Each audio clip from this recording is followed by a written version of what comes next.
दोस्तों, एक मुल्क में हुक्मरान बनाने का तरीका बड़ा ही अनोखा था। वो हर साल के पहले दिन अपना बादशाह बदल लेते थे। साल के आखिरी दिन जो भी मुल्क की हुदूद में दाखिल होता तो उसे नया बादशाह मुकर्रर कर देते और मौजूदा बादशाह को इलाका गैर यानी ऐसी जगह छोड़ाते जहाँ सांप बिच्छू वगैरह रहते थे, जहाँ और खाना पीने के लिए भी वहाँ कुछ नहीं होता था। अगर वो बिच्छुओं और सांपों से अपने आप को बचा लेता तो वो भूख और प्यास से मर जाता। कितने ही ऐसे बादशाह वहाँ इलाके में मर खप गए। इस दफा शहर में दाखिल होने वाला नौजवान किसी दूर दराज इलाके का लग रहा था। सब लोगों ने आगे बढ़कर उसे मुबारकबाद दी और उसे बताया कि आपको इस मुल्क का बादशाह चुन लिया गया है, और उससे बड़े एजाज के साथ महल में ले गए। वो हैरान भी हुआ और बहुत खुश भी। तख्त पर बैठते ही उसने पूछा कि मुझसे पहला बादशाह कहाँ गया, और दरबारियों ने उस मुल्क का कानून बताया और हर साल के बाद उस बादशाह को जंगल में छोड़ दिया जाता है और नया बादशाह चुन लिया जाता है।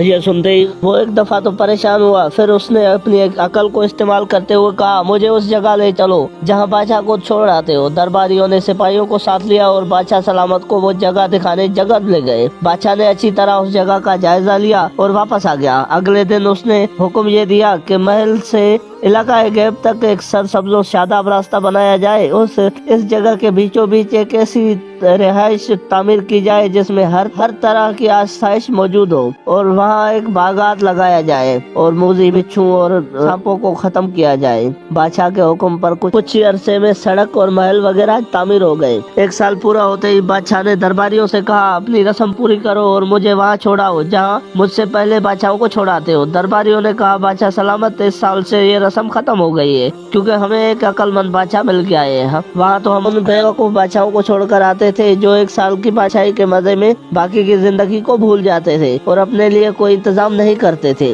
लेकिन आपने एक अक्लमंदी का मुजाहरा किया और आने वाले वक्त का ख्याल किया और उम्दा मुजाहरा फरमाया। हमें ऐसे ही बादशाह की जरूरत थी। अब आप आराम से हमारे ऊपर ताहयात हुकूमत कीजिए। दोस्तों, इस अनोखे मुल्क का नाम दुनिया है। वो नया बादशाह मैं और आप हैं, और वो इलाका गैब हमारी कब्र है। अब फैसला आप खुद कर लीजिए कि कुछ दिन बाद हमें भी ये दुनिया वाले एक ऐसी जगह छोड़कर आएंगे तो क्या हमने अक्लमंदी का मुजाहरा करते हुए अपना महल और बागात तैयार किए हैं, या बेवकूफ बनकर इसी चंद रोजा जिंदगी के मजों में लगे हुए हैं और दुनिया की खूबसूरत जिंदगी में शाही अंदाज से गुजार कर जाया कर रहे हैं। जरा सोचिए कि आज हमारे पास अभी भी कुछ करने के लिए बहुत कुछ है, लेकिन ऐसा वक्त आएगा कि हमें पछताने की भी मोहलत नहीं मिलेगी।